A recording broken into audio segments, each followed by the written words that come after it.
Hello and welcome to the first real EFL preview show of 2025. Thanks for tuning in, and please remember before we get started to like this video, subscribe to the channel, and maybe even tell a friend if you like what you hear. We hope you have had a great Christmas and New Year, but that's all gone now. We're into 2025 and we're looking ahead to the second half of the football season. Helping me today do that is regular guest, pundit and EFL expert, Kyle Keneally. How are you doing, my friend? I'm doing very well, thank you. This weekend is always one of the big ones in the calendar, I feel. FA Cup third round, all the big teams come in the FA Cup. A lot of people, I think myself included, look at the first round and when you have all the non-league teams. But this does feel like the starting point, I guess, of the second half of the season as well. And it does feel big. And we've got some really, really good games. The draw was excellent this time. You get a lot of games that are not necessarily bad, but between sides, a division apart, etc. The second round sometimes like that, but this looks a really, really good third round draw, and I'm very excited to have a look at a few of the games. Well, it certainly looks a lot better for the fact that Lincoln City are in it, but we're not going to be talking about our beloved Lincoln City. No. On today's show, we're going to be looking ahead to two FA Cup games, Salford and Manchester City, which is one of the standout ties, and Leeds United and Harrogate Town, two massive ties for the League Two clubs. However, before we do, there's a small matter of managers losing their jobs over Christmas. And boy, oh boy, was the managerial merry-go-round in full swing this Christmas, and it's absolutely not slowing down or stopping, because today, as we're recording, probably not as you're watching given how late we record, Luton Town have sacked manager Rob Edwards. Now, Rob Edwards quite famously takes Luton Town into the Premier League.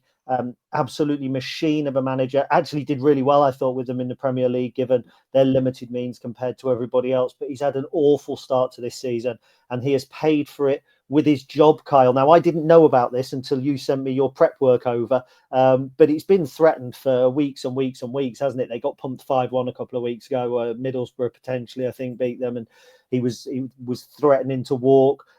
It's been coming, hasn't it? Yeah, definitely. I spoke a couple of weeks. I think it was in regards to the likes of Mark Robins and Des Buckingham at Oxford, speaking about managers who had done well, got the team into a division that they weren't perhaps expected in Oxford's case, or at least with Coventry and Mark Robins, the fact that they'd got into the Championship and were so close to getting to the Premier League, and how much time it kind of gives you. And this is where you get the balance, I think. He'd obviously taken them into the Premier League. And I think weirdly, a lot of people sort of looking at business last summer had kind of expected that, all right, if they do stay up, brilliant, that's an unbelievable achievement. But it felt like they'd built a bit for a campaign back in the Championship this season to then go one better and get automatically promoted instead of going through the playoffs. And they might be a little better set. I think they were kind of slightly ahead of where they'd expected to be in terms of at what stage they got promoted. In what season they got promoted. They might have expected it a couple of years later. But this is the issue. This is football. It's not so easy to do a window that you think might give you a chance of getting promoted if you do get relegated, because it hasn't worked out at all. We're looking at a team that are sitting 20th spot. They're only a couple of points above the bottom three at the moment. So it did feel like it was coming, and there'd been a lot of pressure. As I say, you look on the two parts, and early in the season when he was under pressure and he was backed, completely agree with that.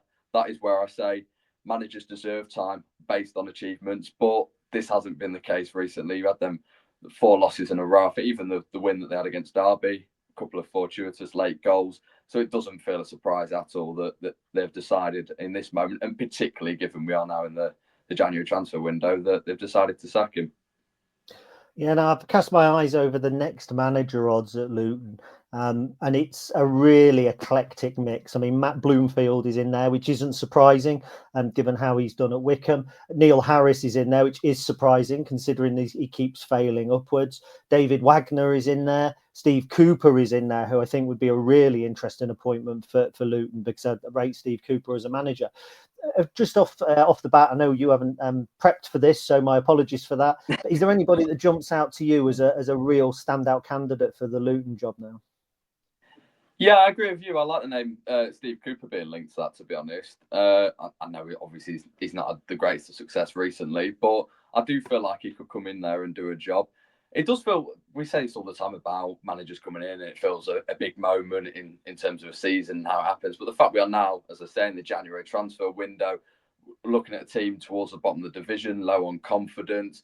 And don't forget, this is a team that obviously last season, all right, they're in the Premier League and they were in a great position and everything. But we are looking at a team down for 18 months that have lost a hell of a lot of football games and are completely drained of confidence.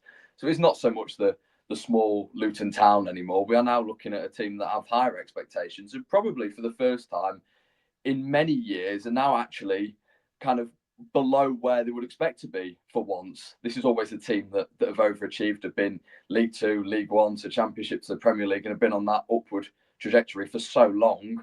But now then drops out of the Premier League and now we're struggling at the bottom end of the Championship. So, as I say, it's a bit cliche and it's something that I seem to say a hell of a lot that, oh, it's a big moment. But this really does feel like a job that they have to get right. And there are some interesting names linked there. So, yeah, I don't envy the Luton board at the moment, to be honest, because it is a big job to pick their next manager now. Now, despite all of the Lincoln City paraphernalia that you can see behind me, and Lincoln City memorabilia either that you can see behind me, it's a little known fact to people that I was actually also a Luton Town fan as a youngster, because my dad told me I had to support a big club.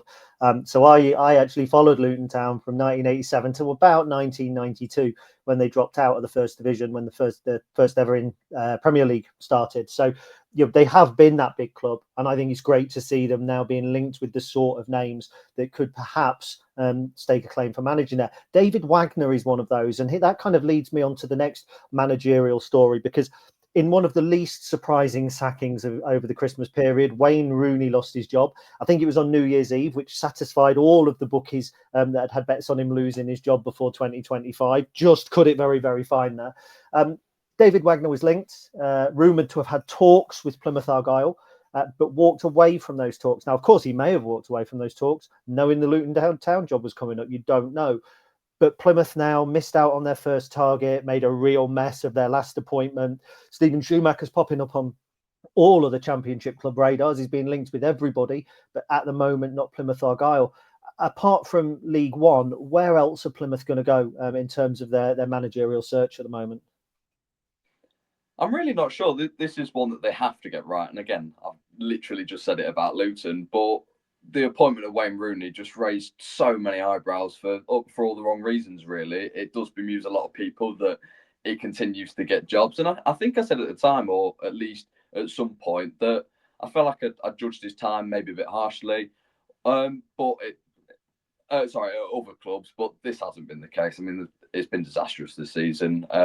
You kind of expected them to be in the lower reaches of the table. They stayed up on the last day last season, but we are looking at a team that I think they're by far the worst defensive record in the top four divisions at the moment. I think they conceded something like 53 goals, so it's just really, really poor. They've not scored a great deal, so I really don't know where they go from here. As you say, looking at David Wagner, it would have been a great appointment. Got Norwich to the playoffs last season. Perhaps in some people's eyes was unfairly sacked after they didn't get promoted, particularly given they lost to Leeds and how Leeds have then gone on to do this season. The fact that everyone expected Leeds to get promoted in the playoff final last year.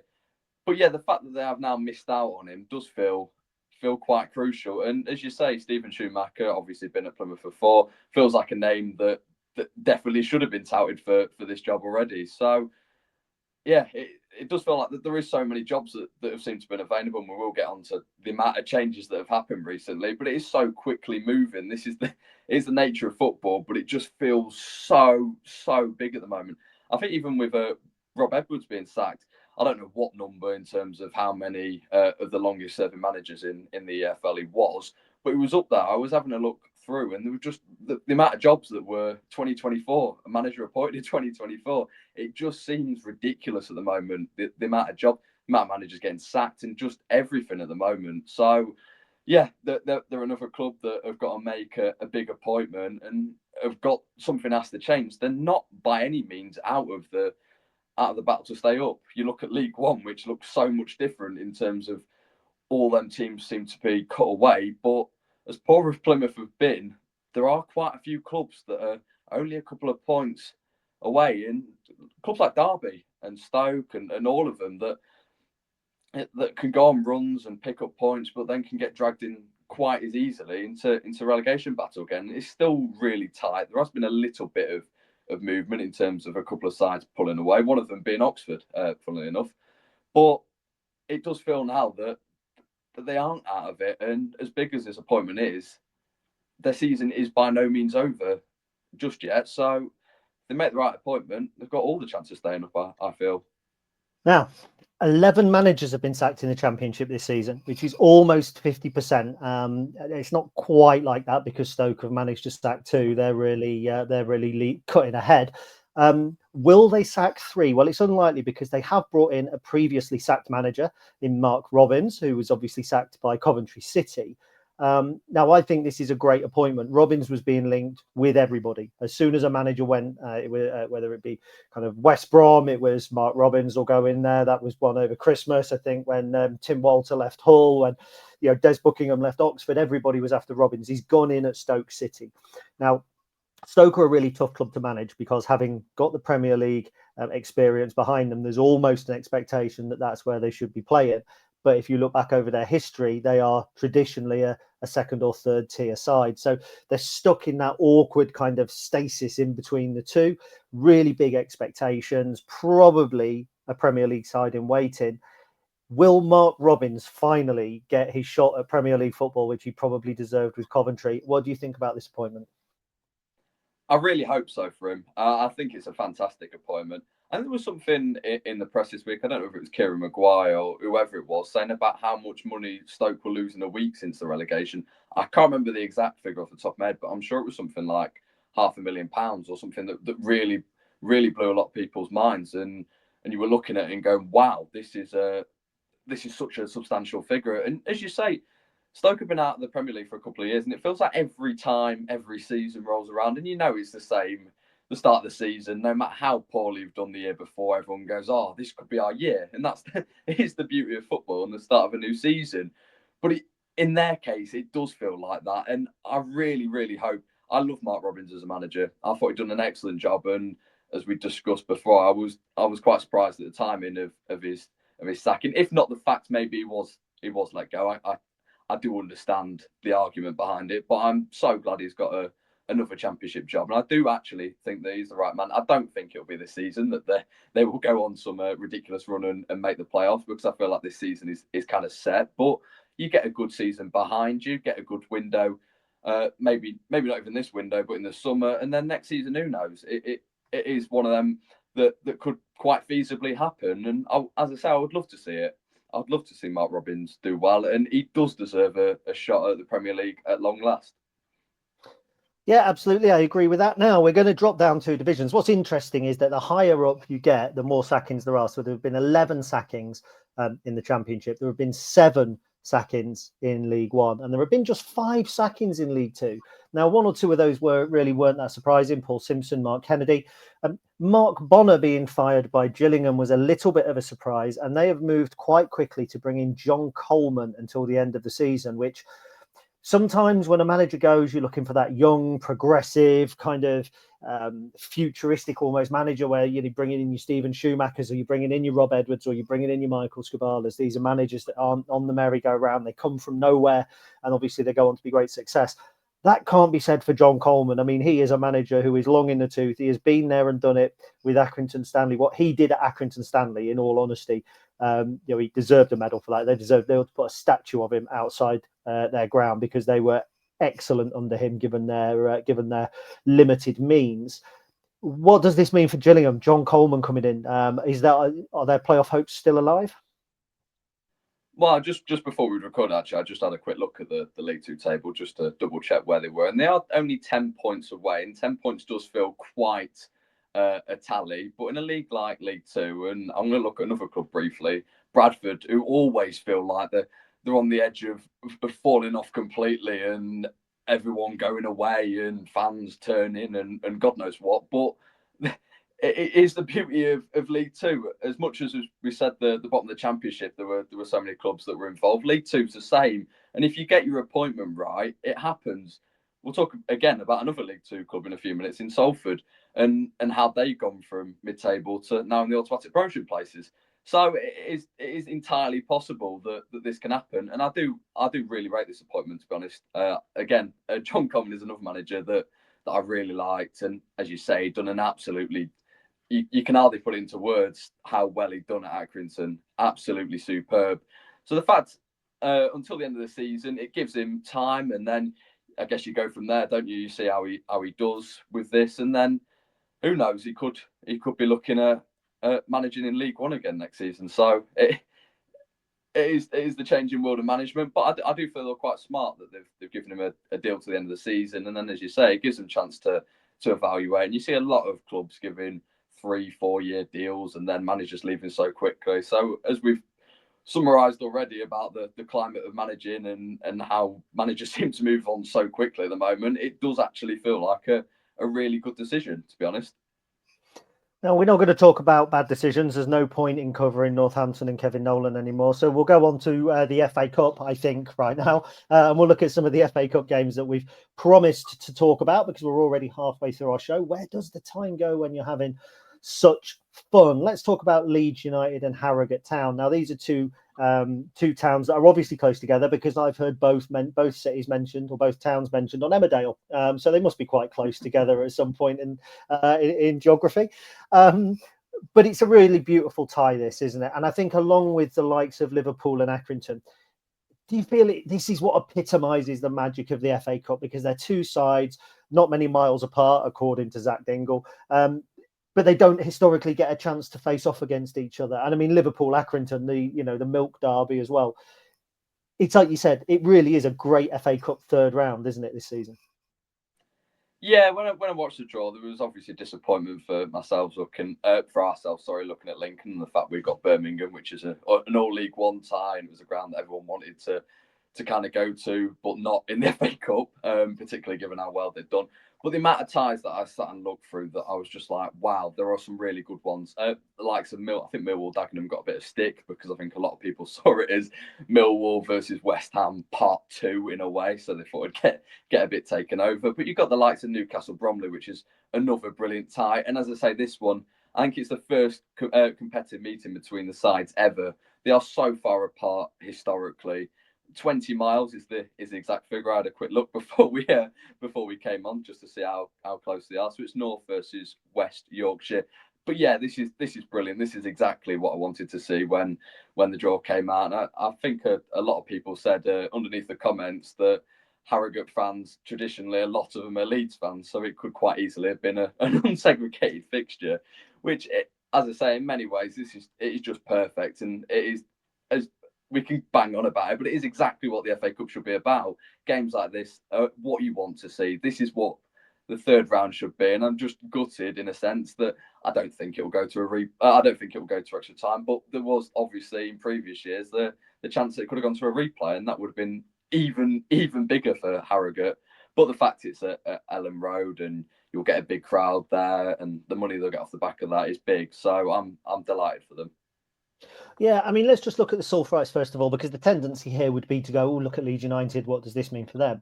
But Simon Weaver, longest serving manager in, say in the Football League, he kind of got glossed over because much of his tenure has been in the non-league, but he's the longest serving manager, I think, in English football at the moment, or certainly the top 5 or 6 tiers of English football. Kind of getting dragged into a relegation race, which isn't a surprise. Like you say, they're not a traditional powerhouse. They're not particularly a traditional lower league club. But after beating Barrow, they've now opened up a 5-point gap between them and the bottom 2. How do you see the rest of the season going? And can they use this, irrespective of what the outcome is, as a bit of a springboard, generate some money, perhaps dabble in the transfer market? What does it mean for their sort of long-term future? I think the FA Cup already has been a bit of a welcome break. You look at them knocking out Wrexham in the first round, Gainsborough in the second round, which they avoided the big upset. And if you follow non-league football, Gainsborough have been an exceptional cup team this season. They recently beat York in the FA Trophy, so it does perhaps emphasise that wasn't a foregone conclusion at kick-off. But yeah, they have been really struggling this season in many ways. They were in really poor form before that Barrow game, but it was absolutely imperative to win, and they got the 3 points, and that is big when you're on a streak like that. And as I say, this game kind of comes, I guess, at the perfect time to provide that little bit of, you go there with no expectation, and and it may well turn the season around. It may well not. It's not going to, whatever happens on Saturday isn't going to suddenly change their season overall, but it could give them a boost, and it could be the result that kind of gives them the confidence to go forward. Even if they do get beaten, obviously everyone would expect Leeds to win this game. But yeah, we're looking at a team that have struggled this season, and they're playing one of the best teams in the EFL. So who knows how they'll turn this one out. I would like to say though that a lot of the games they've had recently have been really close. So you look at the games against like the likes of Grimsby, Walsall, Salford. There's been a couple of goals in each of them, but they're playing against really good sides. I mean, Walsall are far and away the league leaders at the moment in League Two. So despite the fact that they've lost a fair few games, a lot of the games that they felt to have that they have lost have been relatively close, and particularly the games against the likes of Tranmere. I think they only lost 2-1. Fleetwood, which was the only point they picked up in that really bad run. So as much as it seems quiet, they've gone on a really difficult run. I guess the sides they've been facing perhaps gives you that little bit of, I can't think of the word, but it just gives that little bit of, I completely losing what I'm trying to say. But yeah, they'll be fine, I think, for the rest of the season going forward. And there are a couple of teams below them that have been that poor this season that you think they should be fine going forward. Well, and just quickly, Leeds obviously at home expected to beat Harrogate. They might have a little bit of something that you can't quite say as well. But they're topping the Championship despite consecutive draws. They're going to have to go some to get there. I think Sunderland had about 9 consecutive draws, didn't they? Are the Whites going to win promotion, automatic promotion to the Premier League this season? Yeah, I think so. I watched them against Derby, and Derby actually played quite well that day, but Leeds just look a cut above. And I don't even think they were at their best. They've been plodding away, I guess, in many respects. There's been a fair bit of criticism on Daniel Farke throughout the season, but the top of the league for a reason. And of all the teams, I've watched Sheffield United. I haven't seen Sunderland yet, but I've seen Burnley as well play this season. And Leeds genuinely look a cut above, and that says a lot. Particularly, as I said, they didn't play that well when I watched them. But yeah, I think they've been brilliant for the most part. The few recent games give a few reasons for fans maybe to feel a little bit. Is it going to be another Leeds United season where they fall off? That game against Hull at the weekend, Ilhan Meslier could be criticised for all 3 of the goals, and particularly that one that I think most people have probably seen. That very much reminds. I think it was it Jordan Pickford at Anfield, God knows how long ago, 5 or 6 years, but it felt like that. But yeah, we're looking at a team that I think will be playing Premier League football next season, and deservedly so. So another team that will definitely be playing Premier League football next season, despite being utterly rubbish at the moment, are Manchester City, and that leads us on to our final game of the show. Manchester City versus Salford. It's Manchester United fans' worst nightmare, really, isn't it? They're noisy neighbours.